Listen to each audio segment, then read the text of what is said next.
आज हम लोग मैट्रिक्स में अलग अलग तरह की संक्रियाएं पढ़ेंगे, यानी ऑपरेशंस ऑन मैट्रिसेज। बच्चों, जैसे आप अर्थमेटिक्स में डिफरेंट टाइप के ऑपरेशन पढ़ चुके हैं, जैसे एडिशन, सब्ट्रैक्शन, मल्टीप्लिकेशन, डिवीजन। आप 11th में सेट में डिफरेंट टाइप के ऑपरेशन पढ़े हैं, जैसे यूनियन, इंटरसेक्शन, डिफरेंस, कॉम्प्लीमेंट। उसी तरह से मैट्रिक्स में कितने तरह के ऑपरेशन हो सकते हैं उसको हम लोग आज सीखेंगे। इसमें हम सबसे पहले आज सीख रहे हैं एडिशन। अब एडिशन का सामान्य अर्थ होता है जोड़ना। दो मैट्रिक्स को हम किस तरह से जोड़ सकते हैं। ये matrix small A I J M cross N, B एक दूसरा मैट्रिक्स है, B I J M cross N. बच्चों ध्यान दीजिएगा, मैट्रिक्स एलिमेंट्स या फंक्शन का रेक्टेंगुलर अरेंजमेंट होता है। जैसे बच्चों ए एक मैट्रिक्स है, इसमें एलिमेंट देखिए 2, 3, 4, 1, 4, 5। इसमें 2 रो है और 3 कॉलम है, यानी इसका जो ऑर्डर है वो 2/3 है। दूसरा एक मैट्रिक्स बी है, उसमें 2 रो है और 2 कॉलम है। इसमें एलिमेंट 5, 1, 2, 6 है। अगर हम इस मैट्रिक्स के साथ बी मैट्रिक्स को अगर हम ऐड करें तो चूँकि ये एक सिंगल नंबर नहीं है, ये नंबर्स का एक कलेक्शन है, ए भी एक नंबर्स का कलेक्शन है। तो इसलिए आप ध्यान दीजिएगा कि इसमें कितने एलिमेंट हैं। कुल इसमें 6 एलिमेंट हैं। इसमें कितने एलिमेंट्स हैं? 4 एलिमेंट्स हैं। तो आप ये ध्यान दीजिए कि इन एलिमेंट्स को इनके साथ आप कैसे ऐड करेंगे, यानी ये एक जटिल प्रक्रिया हो रही है। यानी हम इस मैट्रिक्स के साथ इस मैट्रिक्स को ऐड नहीं कर सकते हैं। तो ऐड करने के लिए कंडीशन होता है कि दोनों मैट्रिक्स का आर्डर आपका सेम होना चाहिए। ये 2/3 आर्डर का है तो ये भी आपका 2/3 आर्डर का होना चाहिए, यानी इसमें भी 2 रो और 3 कॉलम होने चाहिए। जैसे सपोज करिए यहाँ पर एलिमेंट हम ले लिए 3 और 1। तो अब इस कंडीशन में ए मैट्रिक्स के साथ बी मैट्रिक्स को ऐड किया जा सकता है, क्योंकि इसका भी आर्डर 2/3 है, इसका भी आर्डर 2/3 है। इसमें टोटल 6 एलिमेंट हैं, इनमें भी टोटल 6 एलिमेंट हैं। इसलिए बच्चों एडिशन के लिए कंपलसरी कंडीशन है कि 2 मैट्रिक्स को हम तभी ऐड कर सकते हैं जब उनके ऑर्डर सेम हों, M cross N, M cross N. Add करने के लिए हम लोग क्या करते हैं, उनके करेस्पॉन्डिंग एलिमेंट को ऐड कर देते हैं। मतलब पहले मैट्रिक्स का जैसे A11 इसके B11 से ऐड किया जाएगा, इसका A12 इसके B12 से ऐड किया जाएगा। इसलिए हम लोग डेफिनीशन लिखते हैं A + B = AIJ + BIJ, और जो ये मैट्रिक्स आपको ऐड करने के बाद मिलेगा उसका भी आर्डर एम क्रॉस एन होगा। यानी कंक्लूजन ये निकला कि 2 मैट्रिक्स को ऐड करने के लिए उनका आर्डर सेम होना चाहिए, और ऐड करने के बाद जो रिजल्ट आपको प्राप्त होगा वो भी उसी आर्डर का होगा।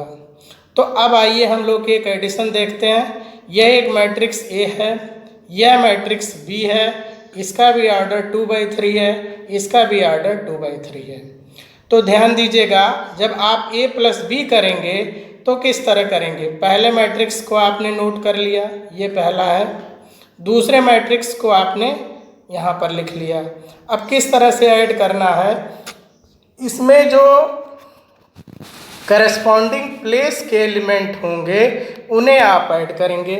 जैसे बच्चों ये ध्यान दीजिएगा, यह एलिमेंट A11 प्लेस का है और यहाँ पर 11 प्लेस का ये है। तो 11 के साथ 11 आप ऐड करेंगे, यानी इस एलिमेंट के साथ इसको ऐड करेंगे। तो 2 और 5 ऐड हो करके आपका 7 हुआ। ये 1, 2 प्लेस का एलिमेंट 3 है, ये 1, 2 प्लेस का एलिमेंट 1 है, तो 3 और 1 ऐड हो करके 4 हो जाएगा। ये 1 3 प्लेस का एलिमेंट 4 है, ये भी 1 3 प्लेस का एलिमेंट 3 है, तो 4 के साथ 3 ऐड होगा और ये उसी प्लेस पर 7 लिख दिया जाएगा। इस तरह से ये 2 1 है, तो 2 1 किसके साथ ऐड होगा? 2 1 के प्लेस के एलिमेंट के साथ। ये 2 2 है, तो ये 2 2 के एलिमेंट के साथ ऐड होगा। इसी तरह से ये 2 3 है, तो ये 2 3 के साथ ऐड होगा। यानी 1 और 2 मिलकर के 3, 4 और 6 ये 10, 5 और 1 6। यानी इससे आपको समझना चाहिए कि दो मैट्रिक्स को ऐड करने के लिए उनके ऑर्डर सेम होने चाहिए, और अगर ऑर्डर उनके सेम है तो उनके करस्पॉन्डिंग एलिमेंट को आप ऐड करेंगे। मतलब ए आई जे के साथ बी आई जे ऐड करेंगे और इस तरह से आपको यह रिजल्टेंट मैट्रिक्स मिल जाएगा।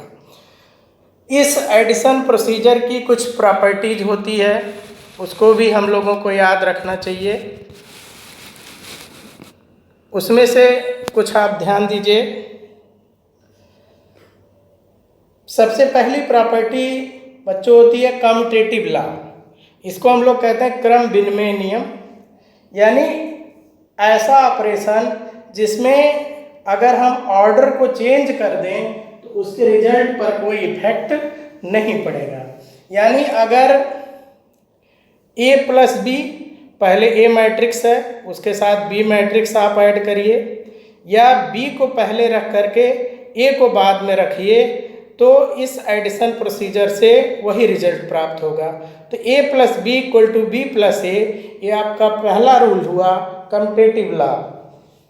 इसको हम लोग क्रम विनिमय नियम भी कहते हैं। दूसरा आपका एसोसिएटिव लॉ है। इसमें 3 मैट्रिक्स ए बी सी, अगर 3 मैट्रिक्स है तो पहले बी और सी को ऐड करके तब ए को ऐड करिए। दूसरे प्रोसीजर में अगर ए बी ऐड करके और फिर सी को ऐड करिए तो आपको दोनों रिजल्ट सेम मिलेगा। तो ये आपका एसोसिएटिव लॉ है, इसको आप हिंदी में साहचर्य नियम कहते हैं। दूसरा आपका है एडिटिव आइडेंटिटी। आपको हम बाइनरी ऑपरेशन में भी आइडेंटिटी बताए थे कि आइडेंटिटी हर ऑपरेशन में होता है। हर ऑपरेशन में एक आइडेंटिटी आपको मिल सकता है। तो यह जो ऑपरेशन आपका है ये एडिशन ऑपरेशन है। तो इसमें जो आइडेंटिटी आपको मिलेगी उसको हम एडिटिव आइडेंटिटी कहते हैं। बच्चों ध्यान दीजिएगा, एडिटिव आइडेंटिटी आपका जीरो मैट्रिक्स होता है। एक मैट्रिक्स जिसके सभी एलिमेंट जीरो हों उसको हम लोग जीरो मैट्रिक्स कहते हैं। तो एडिटिव आइडेंटिटी जो है वो जीरो मैट्रिक्स होता है। तो A plus zero matrix equal to A, या ये कम्यूटेटिव आपका लिखा गया है।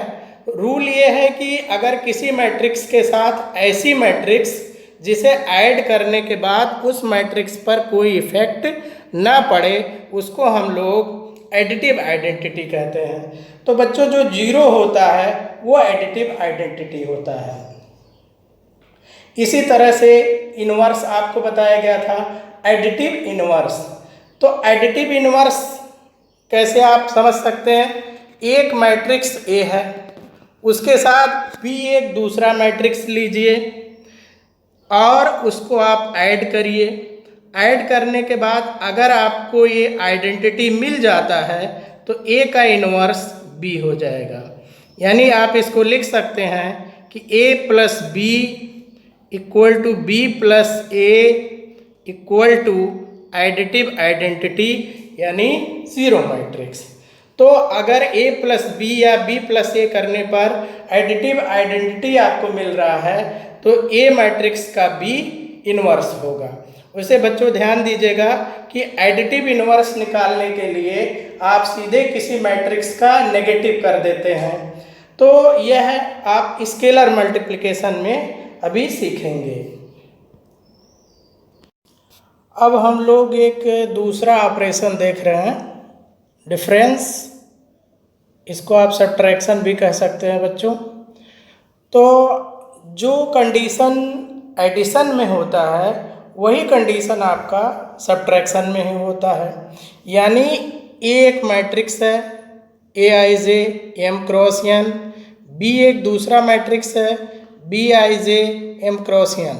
जिस तरह से एडिशन के लिए दोनों मैट्रिक्स का सेम आर्डर होना जरूरी है, उसी तरह से सब्ट्रैक्शन के लिए दोनों का सेम आर्डर होना जरूरी है।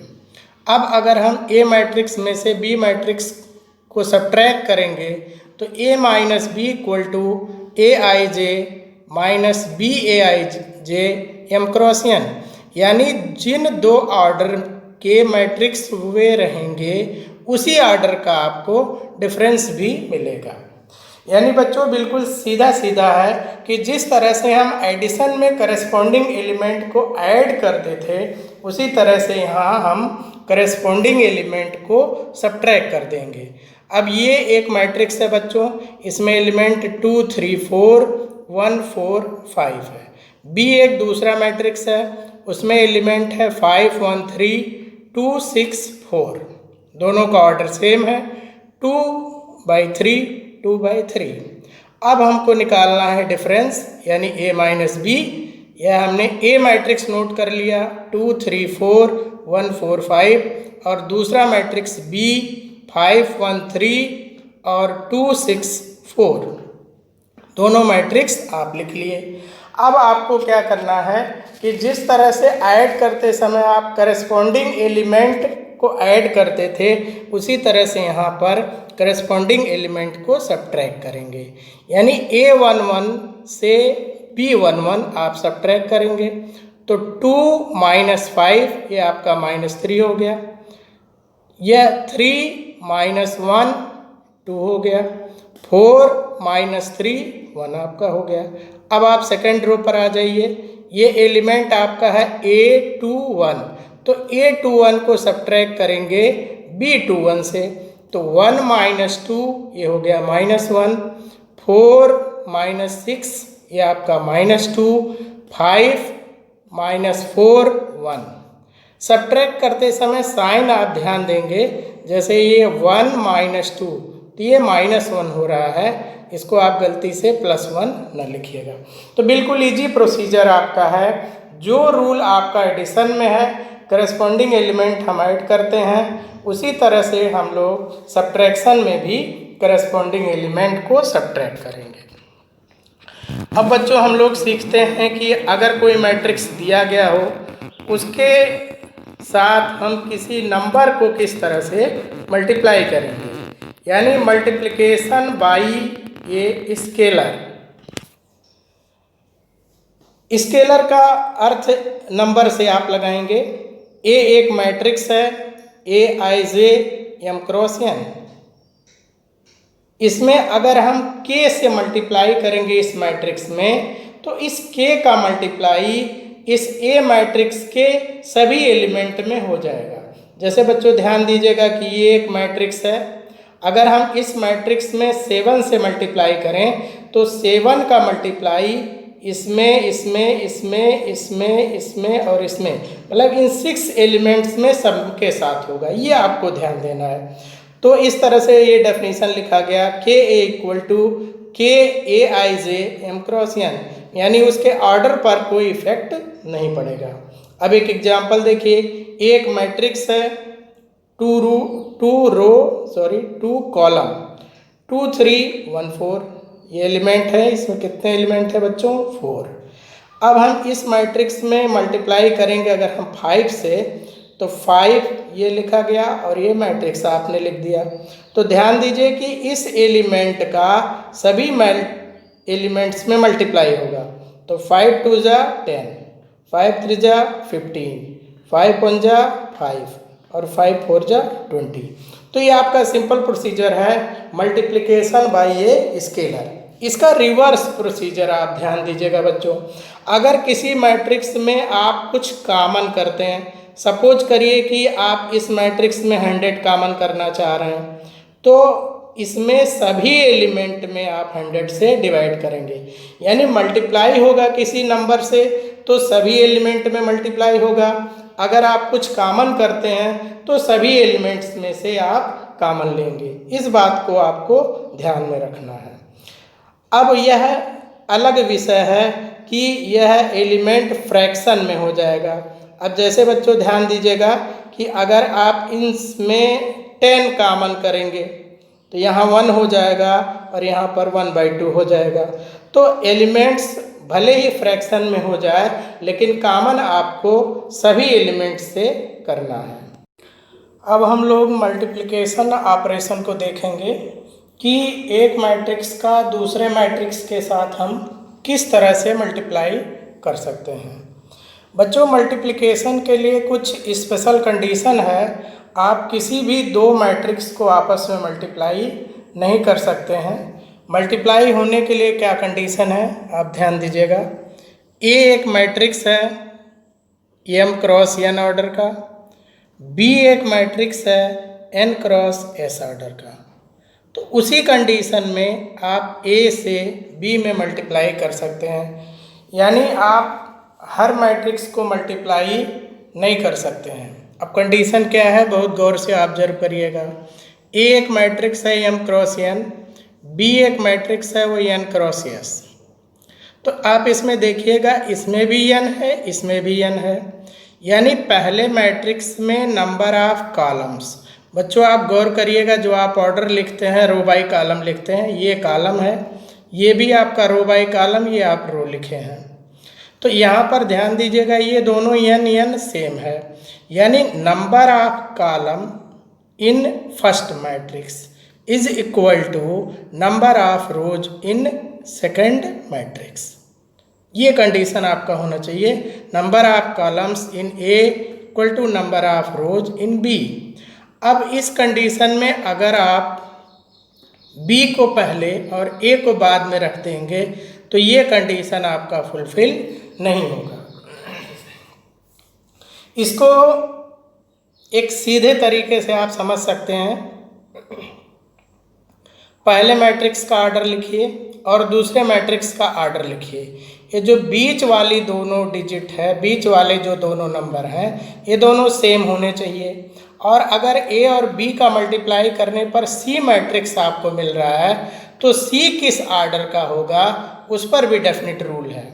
अगर बीच वाला नंबर बराबर है तो जो किनारे वाला नंबर है उससे जो रिजल्टेंट मैट्रिक्स है उसका ऑर्डर आपको मिलेगा। देखिए एम ये है, यस ये है, ये m क्रॉस n का सी मैट्रिक्स मिलेगा। तो मात्र इस एक लाइन पर आपके कंपटीशन में बहुत छोटे क्वेश्चन क्रिएट किए जाते हैं जिससे कुछ अननोन वेरिएबल की वैल्यू आपसे पूछी जाती है। तो ये ध्यान दीजिएगा, ये बिल्कुल सीधा सीधा आइडिया है, इसमें बहुत ज़्यादा आपको दिमाग नहीं लगाना है। ये बीच वाला नंबर बराबर होना चाहिए। जैसे दोनों मैट्रिक्स जिसको पहले लिखना है उसको पहले लिख लीजिए, जिसको बाद में लिखना है उसको बाद में लिख लीजिए।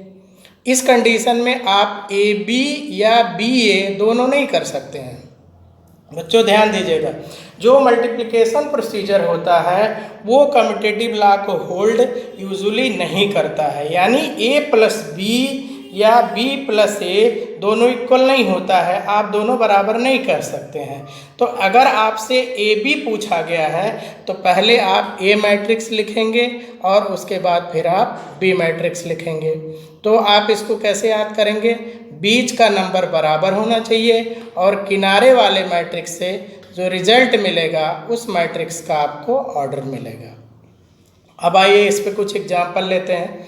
ए मैट्रिक्स है ये 2/3 ऑर्डर का, बी एक मैट्रिक्स है वो n/5 ऑर्डर का।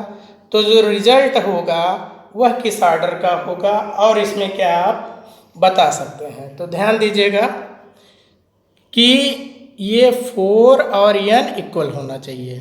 यानी पहला रिजल्ट इसमें आपको मिलेगा कि n = 4, ये n आपको 4 लेना चाहिए। और दूसरा जो ये किनारे के दोनों एलिमेंट हैं उनसे आप रिजल्ट जो मिला उस मैट्रिक्स का ऑर्डर आप तय करेंगे। यानी जो सी मैट्रिक्स है उसका ऑर्डर आपका होगा 2/5। तो ये चीज़ आपको समझना चाहिए कि number of column in first matrix equal to number of rows in second matrix. अब एक और क्वेश्चन देखिए कि अगर P Q को मल्टीप्लाई करने पर R मैट्रिक्स मिल रहा है। P का ऑर्डर m/n, Q का ऑर्डर 7/6 और R का ऑर्डर 2/7। तो what is the value of m, n and s? अगर ये कंडीशन है तो m, n और s की वैल्यू आप बताइए। तो आप इसको किस तरह से समझेंगे? पहला कंडीशन जो आपको बताए हैं, बहुत ज़्यादा नहीं, स्टेट समझना है। ये बीच का एलिमेंट बराबर होना चाहिए, यानी n = 7। पहला कंडीशन ये मिला आपको, n = 7। किनारे वाले से ये ऑर्डर बनेगा, यानी जो ये m है ये आपका 2 है और जो ये 6 है ये आपका 7 है। तो m = 2 और 6 = s, यानी s की वैल्यू 6 मिली। फिर इस चीज़ को आपको ध्यान दीजिए, जो आपको सीधा तरीका बता रहे हैं कि ये बीच वाला नंबर इक्वल होना चाहिए, यानी n = 7 और m/6 से आपका ये बनेगा, यानी m = 2 और ये 6 ये है, s = 6।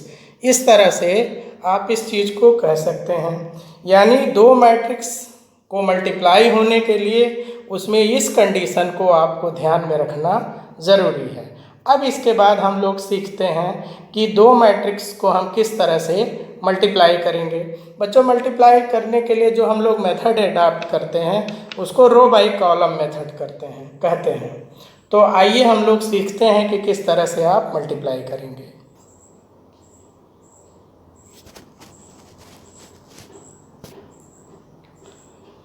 अब जैसे देखिए ये मैट्रिक्स ए है, इसमें एलिमेंट है 2 3 1 4।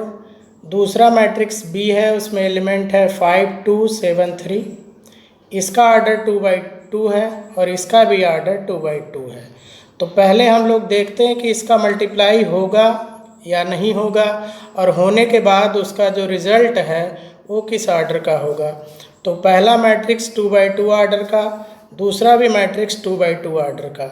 ये देखिए पहले का कॉलम और दूसरे का रो ये दोनों इक्वल है, तो जो किनारे वाले दोनों डिजिट होंगे उनसे रिजल्ट जो मिलेगा उस मैट्रिक्स का ऑर्डर आप तय करेंगे, यानी जो रिजल्ट होगा वो भी 2/2 ऑर्डर का होगा। तो सबसे पहले हम ये 2/2 ऑर्डर का एक स्ट्रक्चर बना लिए। अब मल्टीप्लाई किस तरह से करते हैं, तो इसके लिए मेथड है रो बाई कॉलम मेथड। पहले मैट्रिक्स का हम लोग रो लेंगे, जैसे देखिए ये पहले मैट्रिक्स का पहला रो है और इसके साथ हम पहले कॉलम को मल्टीप्लाई करेंगे। तो ये R1 और ये C1, तो R1 और C1 का जब मल्टीप्लाई होगा तो ये 1 1 प्लेस पर रखा जाएगा। इसी तरह से जब R1 का C2 में मल्टीप्लाई होगा तो देखिए ये 1 और ये 2, तो ये 1 2 प्लेस पर लिखा जाएगा, यानी यहाँ लिखा जाएगा। इसी तरह से जब हम पहले रो को लेकर के सभी कॉलम में मल्टीप्लाई कर लेंगे, तो जब पहले रो का पहले कॉलम में तो 1 1, पहले रो का दूसरे कॉलम में तो 1 2, पहले रो का तीसरे कॉलम में अगर है तो 1 3 प्लेस पर। इस तरह से जब हम सेकंड रो लेंगे तो उनको भी सभी कॉलम्स से हम मल्टीप्लाई करेंगे। तो मल्टीप्लाई किस तरह से करते हैं बच्चों, ध्यान दीजिएगा। ये पहले रो के एलिमेंट है 2 3। अब आप ध्यान दीजिएगा कि जो ग्रीन पेंसिल है उस पर 2 है और ब्लू पर 3 है। तो जब ये आपका रो के एलिमेंट हम लिए, जब इनको कॉलम पर ले जाएंगे तो ध्यान दीजिएगा कि 2 ग्रीन पर है और 3 ब्लू के साथ है, तो ये एलिमेंट इसके साथ जाएगा। तो 2 गया 5 के साथ और 3 गया 7 के साथ। फिर से देखिए ये 2 3 है, इसको इस पर ले आइए, तो 2 गया 5 के साथ और 3 गया 7 के साथ। तो ये मल्टीप्लाई आपका हुआ 2 का मल्टीप्लाई 5 में, फिर प्लस आप लगाएंगे 3 का मल्टीप्लाई 7 में। अब अगर हम फर्स्ट रो को सेकंड कॉलम से लें तो ये आपका फर्स्ट रो है, एलिमेंट आप ध्यान दीजिएगा 2 3 ये है और ये इसके साथ जा रहा, देखिएगा 2 गया 2 के साथ और 3 गया 3 के साथ। तो ये मल्टीप्लाई आपका हुआ 2 का 2 में और 3 का 3 में, बीच में आपको प्लस लगाना है। तो इस तरह से हम पहले रो को पहले कॉलम और दूसरे कॉलम दोनों में मल्टीप्लाई कर लिए। अब इस तरह से हम लोग फिर सेकेंड रो के एलिमेंट को लेंगे 1 4। अब 1 4 आप गौर करिएगा कि कहाँ जा रहा है, 1 ग्रीन के साथ है, ये इस तरह से, तो 1 5 पे गया और 4 7 पे गया, तो ये मल्टीप्लाई आपका हुआ 1 का मल्टीप्लाई 5 में और 4 का मल्टीप्लाई 7 में, बीच में आपको प्लस लगाना है। अब ये पहला रो है, ये सेकंड रो और सेकंड कॉलम, तो सेकंड रो का जब सेकंड कॉलम में मल्टीप्लाई करेंगे तो वो 2 2 वाले प्लेस पर जाएगा, तो देखेगा 1 2 के साथ और 4 3 के साथ, इस तरह से ये मल्टीप्लाई आपको करना है। तो मल्टीप्लाई करने के बाद बीच में आपको प्लस साइन ही लगाना है, जिस तरह से जो एलिमेंट जा रहा है उस चीज़ को आपको ध्यान देना है। अब मल्टीप्लाई करिए, 2 का 5 में मल्टीप्लाई 10, 3 का 7 में 21, 2 का 2 के साथ 4 और 3 का 3 के साथ 9। यहाँ आपका हुआ 1 5 मल्टीप्लाई करेंगे 5, 4 का 7 के साथ 28, 1 का 2 के साथ मल्टीप्लाई करेंगे 2, 4 का 3 के साथ मल्टीप्लाई करेंगे 12। अब आपको इसे ऐड कर लेना है, फिर आपको रिजल्टेंट मैट्रिक्स मिल जाएगा। तो 10 और 21 मिलके 31, 4 + 9 13, 8 + 28 33, 5 + 28 33 और 2 + 12 14। तो इस तरह से ये आपको मल्टीप्लाई का जो रिजल्टेंट है यह मैट्रिक्स 2x2 ऑर्डर का मिला। तो एक पॉइंट आपको ध्यान देना है कि मल्टीप्लाई होने के लिए नेसेसरी कंडीशन क्या फुलफिल हो रहा है, ये आप पहले देख लीजिए कि बीच का नंबर बराबर होना चाहिए, और जो ये किनारे के दोनों नंबर होते हैं उनसे जो रिजल्ट बनेगा उस मैट्रिक्स का जो ये ऑर्डर है ये पहले से माइंड सेट कर लीजिए कि ये 2x2 ऑर्डर का आपको करना है। बाकी किसी भी एलिमेंट का किसी के साथ मल्टीप्लाई करके कोई भी पार्टिकुलर प्लेस का एलिमेंट आप कैच कर सकते हैं। जैसे मान लीजिए आपसे क्वेश्चन कहा जाए कि आप केवल इस एलिमेंट को बताइए, आप ये प्लेस आप गौर करेंगे, ये प्लेस कौन सा आपका है, ये 1 2 प्लेस है, 1 2। अब 1 2 कैसे आपको मिलेगा, फर्स्ट रो और सेकंड कॉलम लेंगे तब ये एलिमेंट आपको मिलेगा। कोई आवश्यक नहीं है कि सारे मल्टीप्लाई करने के बाद आप किसी पर्टिकुलर एलिमेंट को बताइए। आपको ये सीखना चाहिए कि अगर 1 2 प्लेस का एलिमेंट हमें चाहिए तो 1 फर्स्ट रो लेना है, 2 सेकंड कॉलम लेना है। यानी मल्टीप्लाई किस तरह से करेंगे, फर्स्ट रो का एलिमेंट लेंगे ये, अब फर्स्ट रो का एलिमेंट आपका ये है 2 3 और सेकंड कॉलम का जो है ये है 2 3, ये मल्टीप्लाई करना है। मल्टीप्लाई को फिर आप ध्यान दीजिएगा किस तरह से करना है, पहले रो के ये दोनों एलिमेंट ये इस तरह से जाने हैं, ये ध्यान दीजिए, इसमें कोई प्रक्रिया गड़बड़ नहीं होनी चाहिए। तो इस तरह से आप रो बाई कॉलम मेथड से मैट्रिक्स का मल्टीप्लिकेशन करते हुए आप रिजल्टेंट मैट्रिक्स निकाल सकते हैं। इसका आप ठीक प्रकार से अभ्यास करेंगे। मल्टीप्लिकेशन पर एक एग्जांपल और हम लोग लेते हैं। जैसे देखिए ये एक मैट्रिक्स है, इसमें एलिमेंट है 6, ये जो दूसरा मैट्रिक्स है उसमें भी एलिमेंट आपका है 6। कोई आवश्यक नहीं कि दोनों में सेम एलिमेंट्स हों। कंडीशन क्या है, पहले का ऑर्डर 2/3 और दूसरे का ऑर्डर आपका 3/2। इसमें आप देखिएगा 3 रो और 2 कॉलम है, तो बीच का नंबर बराबर है, देखिए 3 3 इक्वल है, तो जो किनारे वाला होगा उससे रिजल्ट मैट्रिक्स का ऑर्डर मिलेगा, यानी रिजल्ट मैट्रिक्स 2/2 ऑर्डर का होगा। अब मल्टीप्लाई किस तरह से आपको करना है, इसमें पहले रो का एलिमेंट आपने लिया तो पहले रो के एलिमेंट को आप पढ़िए 1 2 5 और ये पहले कॉलम के एलिमेंट को लेना है 4 2 1, तो 1 2 5 4 2 1 के साथ करेस्पॉन्डिंग मल्टीप्लाई करना है। यहाँ ध्यान दीजिए 1 2 5 और 4 2 1, 4 2 1, ये करस्पॉन्डिंग आपका मल्टीप्लाई हुआ। यानी 1 का मल्टीप्लाई 4 से, 2 का मल्टीप्लाई 2 से, 5 का मल्टीप्लाई 1 से, ये आपका 1 1 प्लेस का हो जाएगा एलिमेंट। इसी तरह से फर्स्ट रो का एलिमेंट लीजिए 1 2 5। अब इधर से सेकंड कॉलम आप पढ़िए 0 1 5, तो 1 2 5 0 1 5। तो इस तरह से ये आपका R1 है, ये C2 है, तो 1 2 प्लेस का एलिमेंट आपको मिल जाएगा। इस तरह से करस्पॉन्डिंग करना है, यानी 1 का 0 के साथ, 2 का 1 के साथ, 5 का 5 के साथ मल्टीप्लाई करके ऐड कर देना है। अब पहले रो का मल्टीप्लिकेशन कंप्लीट हुआ। अब हम सेकंड रो लेते हैं 3 4 6। अब पहला कॉलम लेते हैं, तो ये आपका सेकंड रो 2 और ये फर्स्ट कॉलम यानी 1 2 1 प्लेस, यानी यहाँ पर लिखना है। तो देखिए एलिमेंट किस तरह से लिखेंगे आप, 3 4 6, ध्यान दीजिए 3 4 6, ये पहले रो का हो गया। अब कॉलम का है 4 2 1, तो ये लिख लीजिए 4 2 1, ये मल्टीप्लाई करके ऐड कर दीजिए। फिर इसके बाद 3 4 6 3 4 6, और ये आपका सेकंड कॉलम 0 1 5। आपसे कोई मिस्टेक नहीं होगा, इस तरह से करस्पॉन्डिंग आप मल्टीप्लाई कर सकते हैं। अब देखिए मल्टीप्लाई करना, 1 का 4 से 4, 2 का 2 से 4, 5 का 1 से 5, ये आपको ऐड करना है तीनों एलिमेंट। अब इसके बाद आगे आप देखिए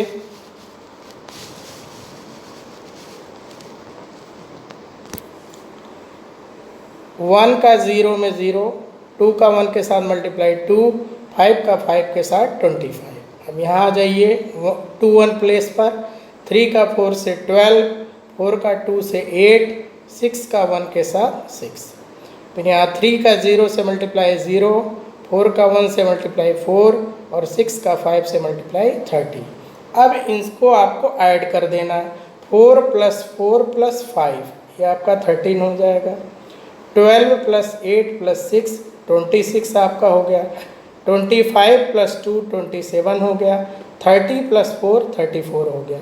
इस तरह से मल्टीप्लाई करने के बाद जो रिजल्ट मैट्रिक्स है वो आपको 2/2 ऑर्डर का मिला।